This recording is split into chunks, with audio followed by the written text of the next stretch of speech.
Yeah. Let me just click on the I don't have any format. posts or anything, but What's that? oh, I was just saying I don't have any posts or anything. I just have a bunch of reposts. Oh, okay. Yeah, I just went to your page, and I see all it says is Monarch in the bio, and you have a YouTube channel. Looks like. I do. I do. Okay. Online debater who enjoys philosophy. All right. That's me. So, what are you interested in discussing? Yeah. So, I mean, first and foremost, I think there's one thing at least that you and I both agree with, which is that subjectivism is bad, right? That's like a really, just piss poor position. I think you and I both agree on that. But I do kind of have issues with just Randian objectivism in general. So I'm just going to lay it out and then you can just tell me like your opinion on the issues that I have. Is that okay? Yeah. Okay. So there's a lot of issues that I have specifically with the axiology and sort of the axiological interpretation that Rand has to offer. But one of the more pertinent issues that I see is that if you just take any definition of selfishness, that it's not actually going to be adequate for the sort of project, the ethical project that Rand wanted to embark on, right? Like, for example, if you take on a view of selfishness where it's not specified goals, but like nebulous goals, then Randian ethics wouldn't follow from such a view, right? So, for example, let's say you have some agents where they only had broader nebulous goals, right? And I'm just defining nebulous here to just be some goal which is going to be conceptually opaque. Okay, so it's not going to be the case that the agent has access to like the features about this goal, or they don't have any specified conditions about this goal, right? Like as an example, like let's say somebody said, I want to help humanity, right? This would be an example of like a vague nebulous goal, right? So it seems like, and from what I understand, Rand is actually arguing that values should not be this way, right? They shouldn't be in this kind of nebulous manner, that instead they should be things which kind of enter into this domain of rational deliberation, right? So it has to go through this kind of scrutiny, this rational discourse, and then that is going to be something which is then tied to these like objective facts about the conditions of what are required for you to actually live as a human being, right?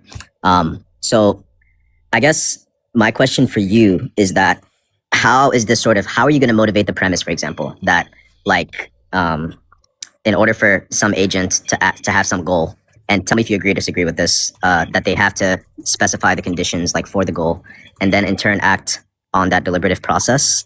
And what would be specifically the issues that you have with like such an agent where they just had broad nebulous goals? Okay. First, just so I know where you're coming from, can you let me know, have you read Rand before? Or have you just heard about her like from other sources, secondary sources? No, I've read it. Okay. So you've read like her fiction and her nonfiction, or can you give me some idea of like the extent of what you read? Not too much, just surface level. Okay. All right. So you've mentioned this idea of nebulous goals, and maybe you take that to be something that Ayn Rand is advocating. She advocates nebulous goals rather than... No.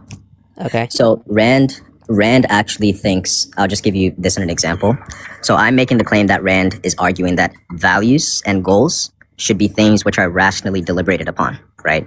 And that they have to be necessarily tied to the objective conditions for your flourishing, your individual flourishing, okay? So like, for example, if you had some agent who said that they wanted to be a good human being, Rand would say that that's a nebulous goal because there's no specificity, there's no translation into an actionable activity, right? And so she would not say that you should endorse nebulous goals. She's actually against that idea. That's what I'm saying. Well, I think she might say that's an abstract goal, not necessarily nebulous. Like if one says my goal That's just is... what I mean by nebulous. Well, I'm not sure nebulous is the same as abstract. Nebulous, I think it often has this denotation or connotation of vague and poorly defined. There's something defective about it. But abstract, I don't think it carries that association. It just means it's not concrete. Now, I think it's right that if all you have is the goal, I want to do what's best for myself, I don't think that's sufficient to implement that goal. I think you need to concretize that more and say, well, to do what's best for myself, I have to find some career, for example, that I'm passionate about, whether that's being a philosopher or being a lawyer or a computer programmer. So you do have to give it more concrete implementation. But I wouldn't say the goal of just saying do what's good for yourself, I wouldn't say it's nebulous. I would just say it's abstract. Okay. Yeah, that's fine. I'm not willing to really debate on the semantics there. Okay. I'm going to ask you this question. Do you think that has to be the case for every legitimate goal? That it be concrete and not abstract? Yes. I don't know if I would say like I think for every goal it has to be concrete. I don't think, just thinking off the top of my head here, I think there are contexts where it could be reasonable, at least temporarily, to have a goal that's just held in an abstract way. Like maybe if you're a student and you're deciding what to major in, you might think, well, I'm going to do something in the humanities. I know that's more appealing to me than the sciences. Now, eventually, you have to whittle it down, and you have to choose a specific major, whether it's history or philosophy or economics or something. But at least temporarily, I think while you're figuring things out, it could be sufficient to just hold it abstractly. And you don't know everything in advance. I think this is part of being someone who learns from experience. We don't know everything in advance. That's part of what life is about. It's figuring out what goals are best for you, and you don't always know that in advance. So I don't think it's always necessarily a bad thing to hold an abstract kind of value. It's just that if it stays at that level, then that could be a problem. At a certain point, you have to give it more concrete expression. Okay, so how do you argue against the idea that some of the most important human values seem to be unspecifiable? So, for example, things like friendship, things like love, things like creation of art, the spiritual lives that people have, the fact that they're able to involve themselves in certain communities. These seem to be things which don't have sharp defined lines, but yet they seem to be extremely valuable aspects of reality and humanity as a whole. So how do you contend with the idea that some of the most fundamental aspects of our values are actually unspecifiable? Well, I don't think of those as unspecifiable. You mentioned friendship, love, being a part of a community. I'm not sure why you say those are unspecifiable. I mean, Can you I can. specify? So if I were to ask you, what's the longest friend that you've had?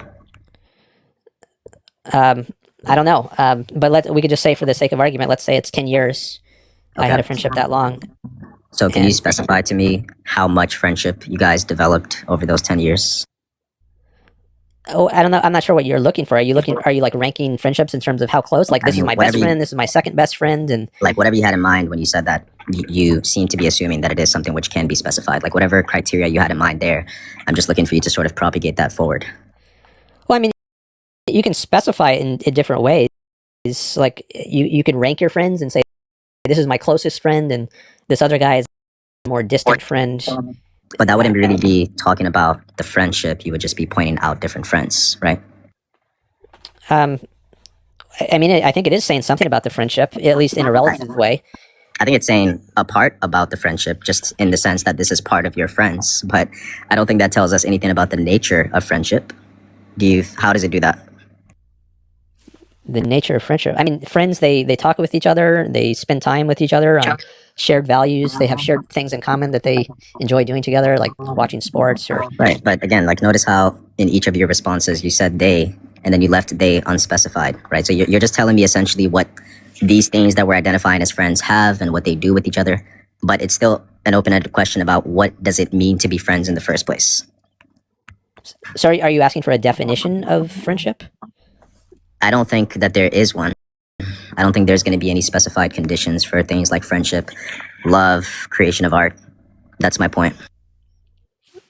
Okay, you don't think there is a definition of friendship, love? Not one that's going to be inclusive of everything that we want to call friendship. Okay. Like I think you can attempt, and let me clear up what I'm saying here. I think you can sort of attempt to give definitions of what a friend is, but I think a lot of the definitions fail to counter examples and intuitive like reductios and whatnot. Like when you actually like think about the definition, most people when they define what a friend is, they're not actively deliberating over like the consequences of the definition. They just go with it because they don't care too much to rationally deliberate on the definition. But if you were to actually do that, you'll realize that a lot of the definitions fail. Okay, so I'm just trying to get a feel for your overall view. I mean, is it your view that any definitions are impossible? Like you're against definitions completely, or is it more restricted than that, or what? No, I think you can define friendship ostensibly, which is kind of like what you were doing. And I think that's kind of like the most effective way to do so.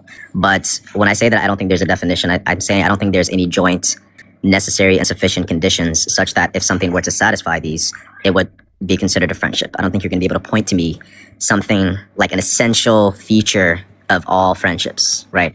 Because I think every single friendship is going to be different. It's going to be unique to the people who are friends with each other. Okay.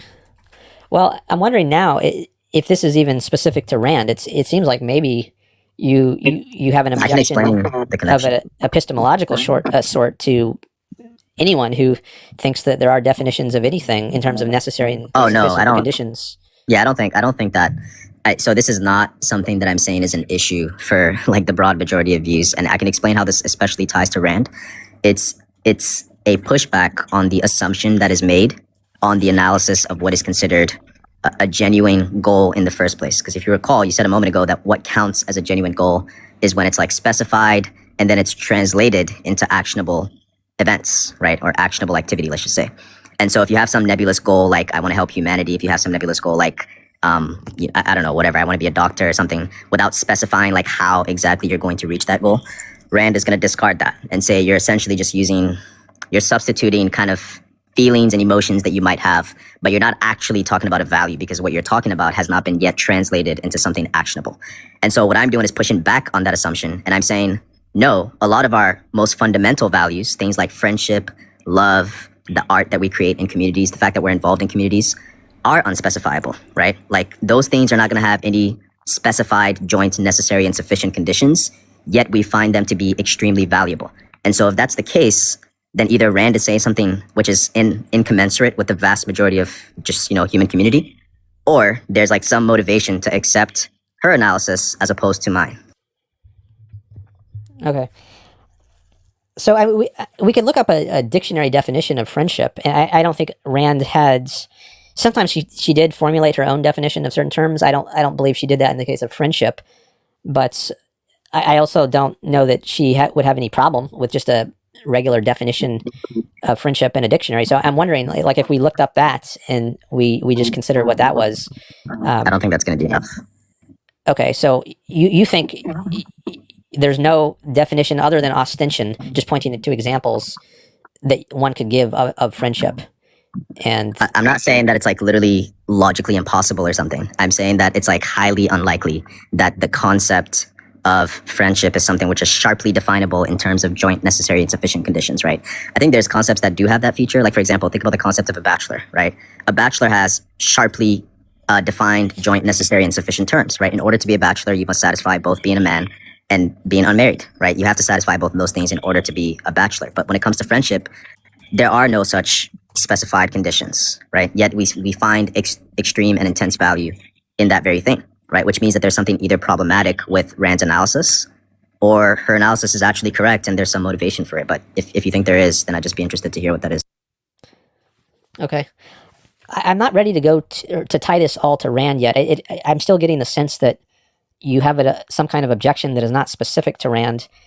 But let me explore this example and bounce it off you, see what you think. So Rand gives this example in her book, Introduction to Objectivist Epistemology, of how definitions can evolve as we become aware of more things. Like, for example, a child as a toddler, its first definition, even if maybe it doesn't use explicit words for this, but if it put into explicit words the implicit operating definition it was working with of what a man is or what a human being is, it might say something like something that moves and makes sounds. That might be the first definition of a toddler for a human being, something that moves and makes sounds. But then maybe it observes some other things like cats and dogs, which also move and make sounds, and then it revises its definition, and now maybe its working definition is something that moves on two legs and has no feathers. And that way, it's now defined its concept in a way that distinguishes it from cats and dogs, because moves on two legs, and also from birds, since it's got a featherless biped. I think this is to make it a little more brief. A featherless biped, that's the new working definition of man. But then maybe later the child encounters gorillas and chimpanzees and monkeys, which also don't have feathers, but they do move around on two legs. So featherless biped no longer suffices as a definition, so you revise the definition again, and maybe eventually you get to something like Aristotle's definition, the rational animal, because the monkeys, they don't have reason, at least not in the way that human beings do. Like, we can invent technology using our amazing rational capacity. So we can invent the internet and computers like we're using right now. A monkey can't do that, right? So now the distinguishing characteristic is rationality. So as your context evolves and you become aware of more things, your definition evolves along with that context. Yeah, that's fine. I can, yeah, that's fine. I'm willing to grant you the idea that like definitions change over time. There's really two ideas that I'm trying to propagate here, right? So the first idea is that you can actually have a goal which is valuable, but yet vague at the same time, in the sense that it's not clearly specified what the conditions are and like how exactly this like value that you have in mind is going to be something which directly translates into action. And I'm also secondarily making the claim that all human flourishing is going to be something which includes a certain set of those values which cannot be specified in advance, right? And so the reason as to why I'm saying this is a pushback against Rand is that Rand will be resistive, right, towards the idea that you can have valuable goals, genuine valuable goals, which are also vague. Because for Rand, in order for a goal to be genuine, it has to be the case that there are at least specified and translatable and actionable results from the goal, not just the mere thought or the thinking about the goal, but that you're actually acting and moving in ways to achieve the goal, right? So for example, if somebody says, I want to love someday, that's not a genuine goal for Rand. Yet, I don't think she would say that, actually. I don't think she would say that. How is it genuine if they haven't specified any conditions for the goal? Well, maybe you could say it's not genuine if someone refuses to specify, like if they're not willing to go further and try to figure out exactly who do I love. But I think you can. I think she's fine with holding values in an abstract way. It's just that that's not sufficient. You temporarily, okay, that's fine, but eventually you have to specify them. Yes, yeah, exactly. So this is exactly what I'm resisting toward, is like, why is it not sufficient, without sort of begging the question? And I'm taking begging the question to be the sort of, it's an informal fallacy in rhetoric, essentially, where like any set of reasons that you're employing for a specific premise will be something which is parasitic on the conclusion, right? So are you able to actually deliver some sort of argument as to why it wouldn't be enough to just say, to just have the nebulous goal as opposed to the specified goals? Okay, why it's not enough. I don't know that I have a lot to say on that. I mean, I tried to give some example before of how it would be insufficient. Like I gave the example of choosing a major. Like if you're in college, you might know, well, I want to major in the humanities, but the college requires you to pick a specific humanity field, like history or philosophy. So it's not sufficient just to leave it at the level of, I want to major in the humanities. But why? You're not going to get your degree if you don't choose a specific field. But that is just a statement about actionability, which is something that's assumed in your view about what is constitutive of the idea of it being a genuine goal. So that would just be begging the question. I don't follow that. Okay, look, so your response was you literally cannot get a degree, like practically, unless you specify what you're going to school for, right? Eventually. I mean, you could start out without specifying, like when you first enter the college, but maybe by year 2, you have to select a major. Right. So so you're saying like it's like literally part of the school system, that it's like inbuilt into the system that you have to take this course of action in order to actually achieve that goal, right? Yeah. Right. And I'm saying that's going to be an appeal to actionability, right? You're just appealing to an action happening in the world when you're going to be making the claim that you have to do this thing in order to achieve the goal. But if you recall, actionability is one of the requirement conditions in order for something to count as a genuine goal in the first place, which is exactly what's in question right now as to whether or not those are the things that make a goal genuine. So which is why I'm saying that you're begging the question. Okay, I still don't follow that. I don't know if it has to do with this term actionability. I mean, it has to be actionable in... I mean, there can be different, maybe, stages of actionability. Like you can get through your first year without specifying the goal more concretely than I want to be in the humanities major. But then by year 2, let's say, they say you now have to select a specific field. And so maybe to continue in your college, it has to become actionable in the sense that you've now chosen history or philosophy or something else. Yeah, exactly. This is by my year point. 2, but yeah, this is my point. And remember the question that I asked you a moment ago. I said, why isn't it a genuine value? You said, because you literally cannot achieve it unless you go through the way. Well, I don't know. I don't know that I said something is not a genuine value. I've been saying an abstract goal is a genuine value, but it can't always remain at that level. Sorry, you said it's not enough, and then I said, why is it not enough? And Eventually, it's not enough. At first, it might be enough. Right. So the point is that the argument that you're giving for why it's not enough is something which bakes into your concept of what being not enough is in the first place. Okay, so for you have baked into the concept of not being enough that in order to be enough, it has to be actionable, right? I guess you could put it that way. I don't usually think in those Right. terms, but I guess I could go along with that for now. So then to appeal to actionability, sorry, I'm getting a phone call. To appeal to actionability as a means of demonstrating why your criterion of genuine values is correct would be to beg the question, because the criterion of actionability is something which is subsumed in your concept of what a genuine goal is in the first place. All right, I'm still not seeing it. Maybe I got some notes I'm taking here. Maybe if I write down exactly what you're saying, I could get a better sense of where you're seeing question begging. Okay, maybe I can try to better explain this in a different way.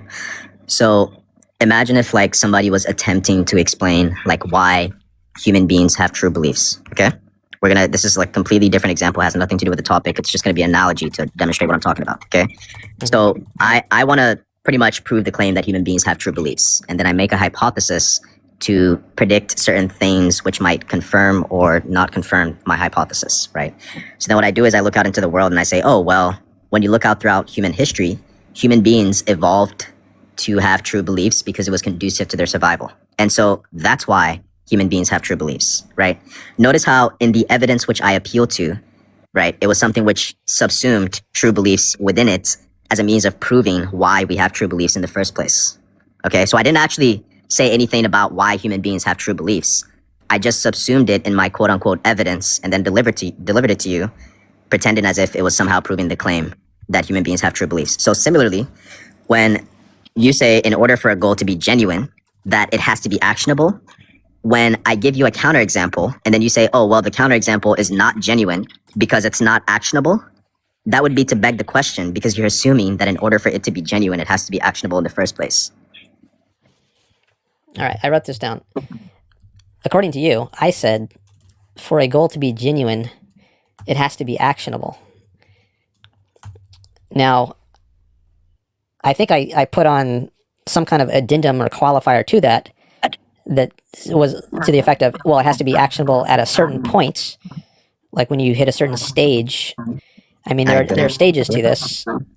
So I'm not sure that I would want to sign on to the formulation that for a goal to be genuine, it has to be actionable without any kind of qualifier. I might want to say at a certain point, it has to be actionable.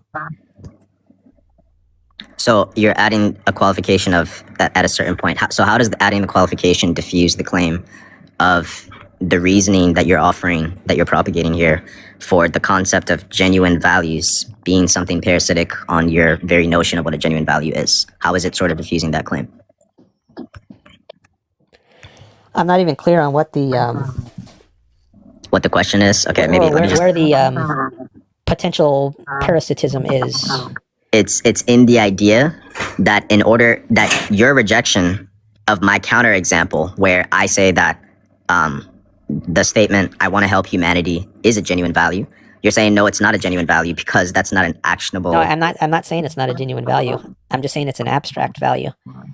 Yeah, whatever. It's an abstract value. Well, I think those are importantly different. It's not like whatever. No, I'm saying like I'm willing to grant the term abstract instead of genuine here. Like that's completely fine with me. The substitution there doesn't really change much about the point that I'm making here. So, yeah. So if we say like those types of, like, if I say I want to help humanity someday, that would be an abstract value. But if I were to say I want to help humanity someday, so I'm going to go to this location at 8 a.m. tomorrow and donate $100, that would be a genuine value, right? It would also be a genuine value. It's not that the first wasn't. I would say both the I want to help humanity is a genuine value, and I want to go to this place at 8 a.m. tomorrow. That is also a genuine value. What makes a value genuine? What makes a value genuine? I mean, I think part of it is what we've been talking about, that you put it into practice, or maybe actionable is the term you would use. So how is the first one a genuine value if it's not actionable? I don't think it's not actionable. It's not. Saying I want to help humanity someday is not actionable. And by the way, you just walked right into my point. So I predicted this conversation 10 minutes ago. Like what you just said, I predicted that like 5 minutes ago. This is exactly the point that I was making the whole time, is that your notion of genuine value is something which has actionability subsumed within it, right? So notice how when I asked you a moment ago, what is a genuine value? The first thing that you said was it has to be actionable. That was my point. Well, I mean, there's different senses to actionable. So maybe in a sense, the abstract value is actionable, and in a sense, it's not. Wait, hold on a second. So I'm not talking about like the different types of actionability. I'm saying in what sense is the first statement genuine given that it's not actionable? Well, I don't grant that it's just blanketly not actionable. I think in a sense it is actionable. I don't know. Okay, so how is it actionable? Like let's use a more abstract example. If I say I wish that everybody admired me, is that actionable? Maybe in a sense. You can't say that because that entirely depends on other people. That was the point of the example, was that it's an instance where the action is completely separate from your desires. This is okay, look, maybe I feel like I'm like 10 steps ahead. I'm not even joking, bro. Like, yo. Sorry, my bad. I don't know if that was intended to be condescension. No, sorry. I shouldn't have said that. It's my bad. Well, how about I take a little chat break? Let me see what's going on in there. I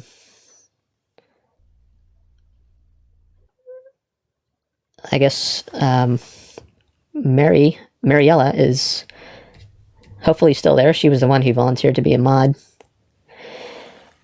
Where's my list of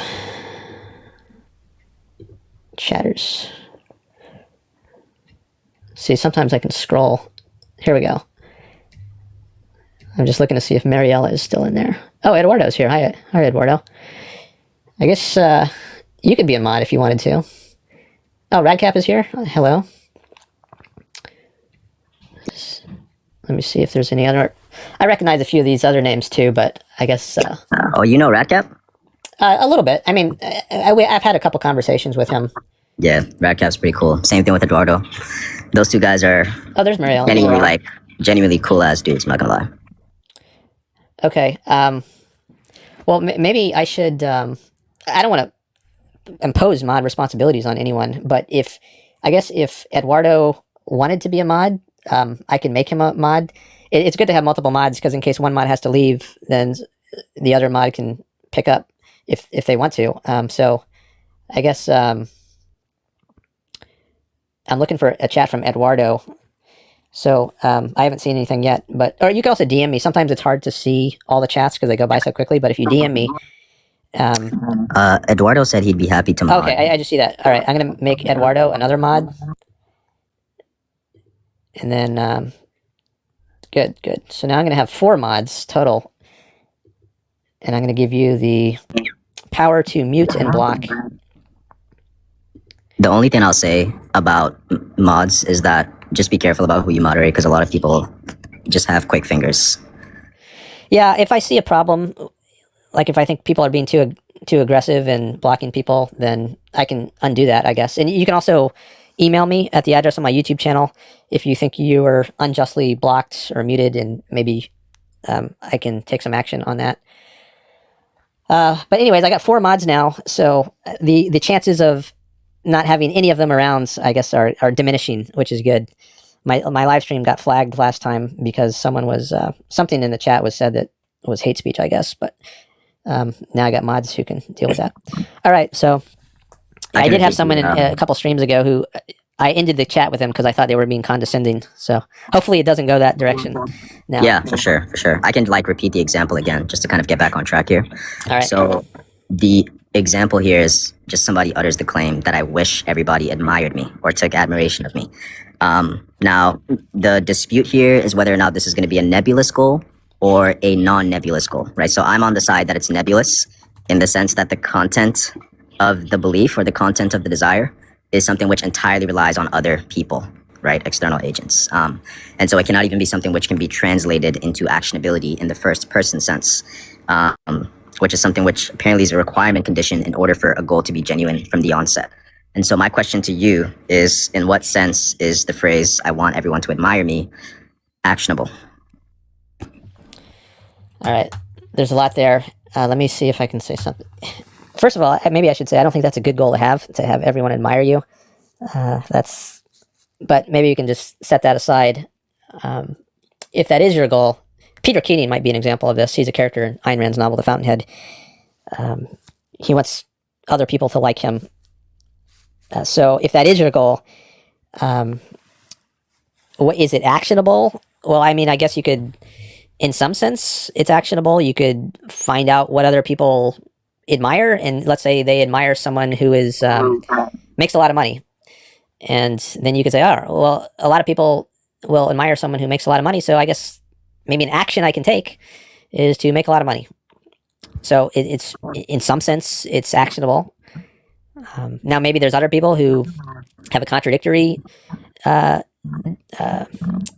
system, and they think it's good to give away your money. Maybe they're very Christian, and they think it's good to be like Jesus and give away your material possessions and be poor. And now you've got a conflict on your hands. You don't know whether you should make a lot of money or give away all your money, because you can't. I guess this is at least one reason why I think it's an irrational goal to try to make everyone admire you, because people have contradictory things that they admire. Yeah. I think But that's there's some kind of action you could take to satisfy at least some of the people, some of the time. But Yeah. let me just pause there. Sounds like you yeah. wanna say No, something. let me just say this, which is that I agree with what you're saying to some degree. So I agree with you in the sense that there are actions that people could take, right, to achieve this goal, right? But I think that's going to be a fundamentally different question than whether or not the goal as a concept is something which is actionable in the sense that you have in mind, right? Because, and correct me if I'm wrong here, I'm interpreting your understanding of actionability to be something which is understood in the first person sense, right? In the sense that the agent is acting for the sake of themselves, right? Well, I think I'm an egoist, so I think the agent should act for his own sake, but you could be an altruist and think that it's good to act for the sake of others. And I think in both the case of the egoist and the altruist, there's at least some sense in which they could both hold actionable goals.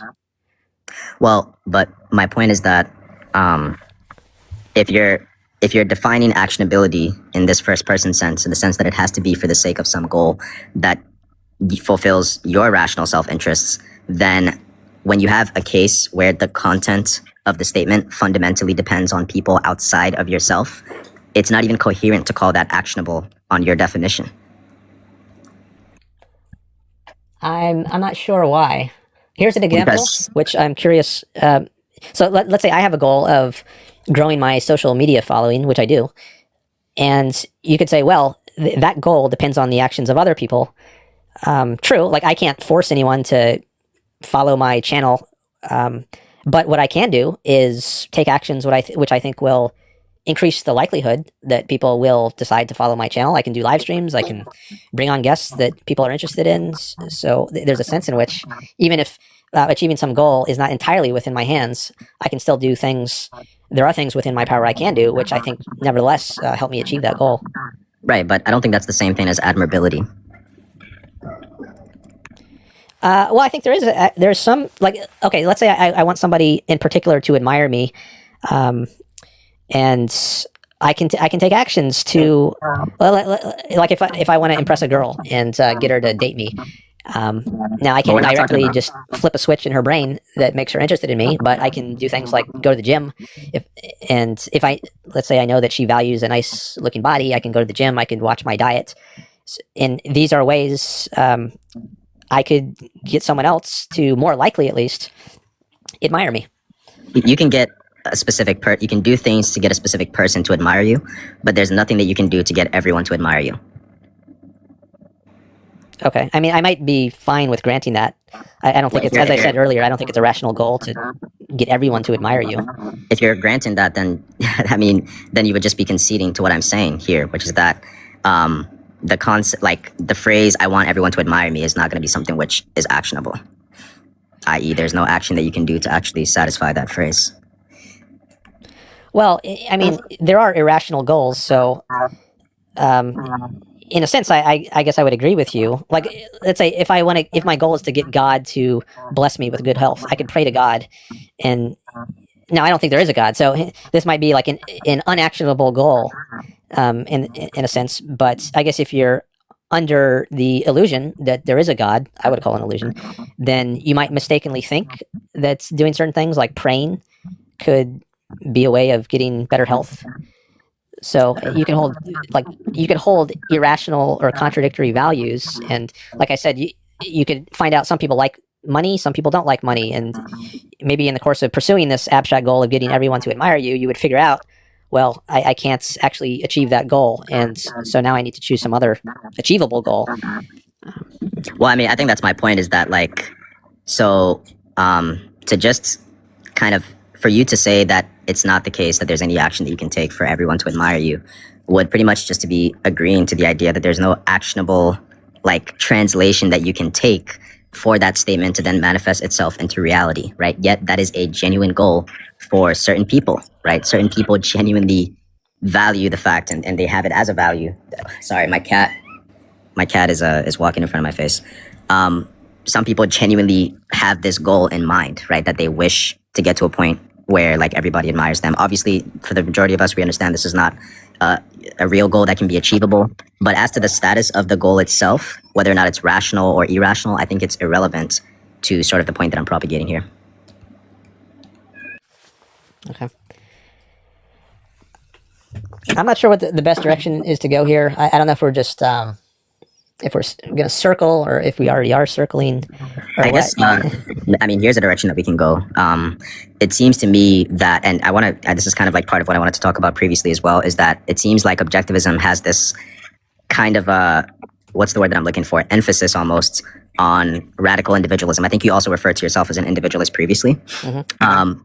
And objectivism seems to treat self-interest as primary, right? So this kind of primacy account that they have of, like, what self-interest is.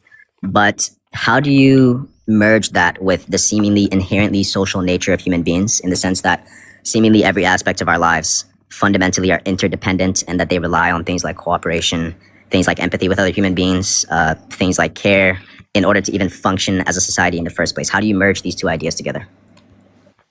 This came up with the previous caller. I don't think there's any conflict between self-interest and caring about others. In fact, I think they're very integratable. I think it's you achieve your self-interest if you have other people in your life, friends, romantic partners, business How is that partners. not? How is that not? They help your life go better. What was that? How is that not just begging the question?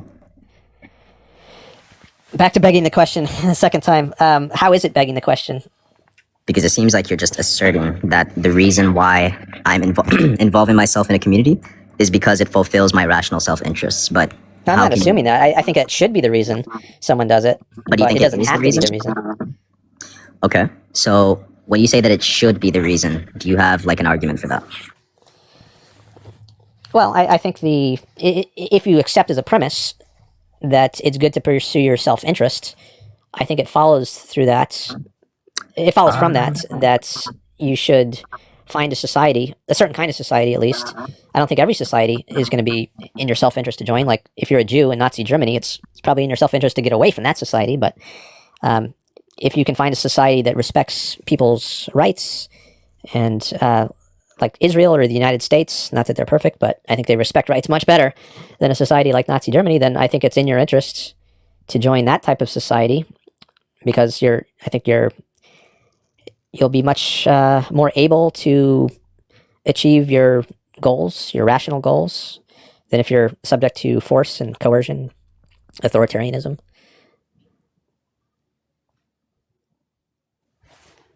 Give me 1 second. Sure.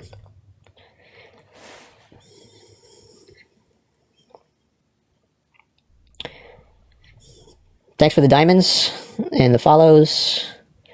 Taking a look at the chat now. USA Champ is in the waiting room. It's been there for a while. Maybe I'll take your call next. All right, can you repeat the last point that you made? Sorry, I had to go take care of something. Let's see. I was saying that it's in your self-interest to join certain kinds of societies. Not if you're a Jew in Nazi Germany, that's a bad society for you. But if you can find a society like the U.S. or Israel, which is relatively good at respecting rights, I think, then it is in your self-interest to join that society, because you're more able to achieve your goals, your rational goals, and your happiness, I would say. So, um, I guess I can just ask you a series of questions. Like, is value, on your view, determined on the basis of goal-oriented action? Well, it's is it determined on the basis of goal-oriented action? I think it maybe it presupposes. I'm not sure exactly what how to specify the relationship between value and goal-oriented action. I think only living things can have goals, like a rock. It doesn't have goals or values, and it also can't engage in goal-oriented action. So this is a point Rand makes in her, well, in Atlas Shrugged and the Objectivist Ethics. That So, what about instances where people actually seem to take and thrive on risky behaviors, in the sense that it's a behavior which is risking their own life, but they just take enjoyment in doing so? Evil Knievel might be an example of this. Someone who he drives super fast motorcycles or cars, and he goes off these ramps and flies through the air. I think there are people who they get pleasure. You might call it a sick, twisted kind of pleasure, or people who play Russian roulette. I don't think those are rational goals. I think they're rational values. I think those are irrational values, So, how which can are you say? not consistent with a state of happiness. Okay, okay. So, I guess my question is, how are you going to sort of forward an argument for the claim that type of value is actually something which is irrational, without just falling back on your assumed standard of happiness? How is it irrational without falling back on my standard of happiness? I'm not sure what the proper order here is. Like, maybe we should talk about what is a standard of value first, or a rational standard of value. And then maybe if we get that sorted out, we can then see in relation to that standard that certain things would not be rational. I'm Wait, not sure what in relation to what? the best method for it here is. I think on Rand's view, correct me if I'm wrong, but isn't it correct to say that in order for a behavior to be goal-directed, and that we predicate that of an entity, that it has to be the case that it is pursuing, not only that it's pursuing an end, but that the pursuit of that end actually makes a difference to the outcome? Is that something that you believe in? I'm not sure how to answer that. I mean, there are. Maybe it'd be useful to think in terms of some examples here. Like, I think living organisms, so plants, animals, they have goals, and or ends. You could put it in terms of ends, and the goals they. Well, maybe let's start with a plant. Maybe that's a simpler case.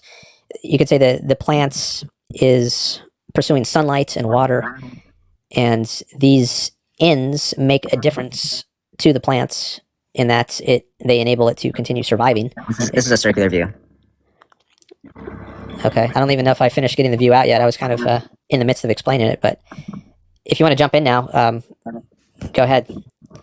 Yeah, so the circularity is that happiness consists in the behavior of the entity, right? And so if we take a case, for example, where, again, like you have somebody who seemingly wants something that's bad for them, Happiness right? consists in the behavior of the entity. Yes, you already agreed to this. I asked you previously at the very beginning of the conversation. You said yes. I don't think I agreed to that. You did, and it's recorded. All right, well, people can rewind the VOD and see if I said that happiness consists in the behavior of an entity. I mean, how could you even disagree with that as a Randian? I'm actually curious. I think behavior is relevant to happiness, but I don't think that's exactly the same as saying happiness consists in the behavior of an entity. Can something that doesn't behave achieve happiness? Like a rock? Also, the issue of whether that follows from being a Randian is different from the issue of whether I actually said that earlier in the call. Well, I mean, as to whether or not you said that, that's just going to be a matter of like going back in the recording and checking. But do you think that something that doesn't behave can achieve happiness? Something that doesn't behave? Yes. What do you mean by behave? You mean act in accordance with some principle, or just act, period? Yeah. Or what exactly? Yeah, act in accordance with some principle. I don't think. I mean, I feel like kind of we're dealing with sort of floaty concepts here, but I guess just to take a first stab at it, I don't think you can just act without some kind of guidance in your action and be successful. Like if you just act blindly, act on whim without thinking about the consequences of what you're doing, I And don't in think order that's to a recipe for happiness. right, and in order to live up to the standard of happiness, you have to be behaving in specific ways, right? Yeah. Okay, so that means happiness consists in the behavior. You do agree with it. You just said it again. I think the behavior is a necessary condition, but That's what happiness consists. is also it's an emotion. Okay, so That doesn't mention experience I'm or not talking about emotion. that sense of, yeah, I'm just not talking about that sense of happiness. I'm talking about the Randian sense of happiness, not the fleeting feeling emotion that you get when you eat ice cream. I'm talking about the actual, like, objective living conditions for your individual flourishing in the Randian sense, right? So, Well, the again, Randian sense of like, happiness includes emotion and experience. it might include it, but that's not the primary sense that she's speaking from when she talks about happiness. She's not talking about the emotional aspect as a primary. Well, you said you've only done a superficial reading of Rand, I but lied. now you're telling me what she says. Maybe you're right. Maybe I got this one wrong, but I've been studying her for decades, and I think I mean, I know that it's important to her view that happiness has an emotional component. yeah, so first of all, I lied. I actually have read a lot of Rand. I'll actually just quote you a direct quote right here from Rand. Quote, goal-directed behavior is possible only because of an entity's action, its pursuit of a certain end, and that it can make a difference to the outcome. So this is what I'm saying. Okay, well, that didn't say anything about happiness, or did I miss that? No, what that just said is that goal-directed behavior is only possible because of action. Okay, well, we were just talking about happiness, and it seems like you're switching to a different point. And you also said you lied. You think? I don't know if I want to carry on the conversation if you're going to lie. I mean, if you're willing to drop the entire conversation because I lied about how much I've read, then that's your prerogative. I don't know. It at least makes me wonder. It's up to you. I mean, just let me know, I guess.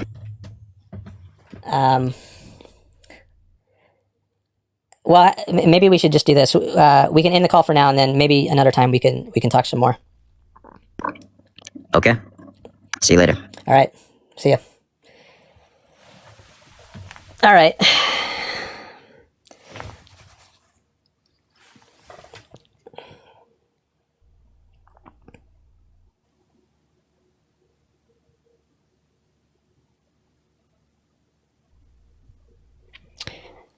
Just looking at some chats. I got 70 people watching. That's good to see. Much more than my last live stream, I think. And maybe that's because he has a lot of followers. And a lot of people were suggesting or recommending that I bring him on.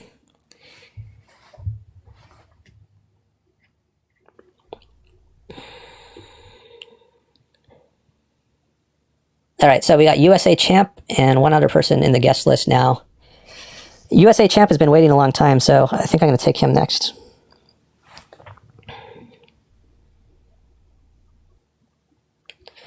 All right, let me just get my water here. I got to take a breath for a second.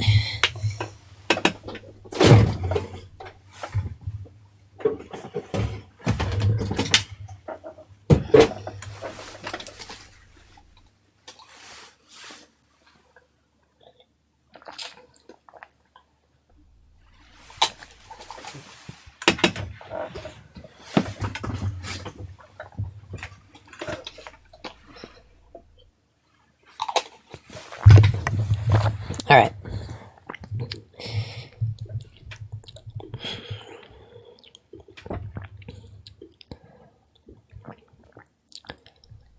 USA Champ. You. Hi. Hello. How you doing? All right. How are you? Hi. So there's a few topics and things you mentioned that I disagree with or wanted to talk about, but I kind of just want to have more of a conversation, I guess. Is that all right? Mm-hmm. Yeah. Well, for one, I find it kind of strange that you're opposed to collectivism, but you are in favor of the state of Israel. Wasn't the state of Israel formed based on collectivism? my understanding is that it was founded by a socialist party, or at least back in 1948. The Socialist Party was the party in power, and in more recent decades, a right-wing party, Likud, has come to power. I don't follow Israel politics very closely, but I certainly don't agree with everything about Israel. So when I put Israel in the good category, that doesn't mean I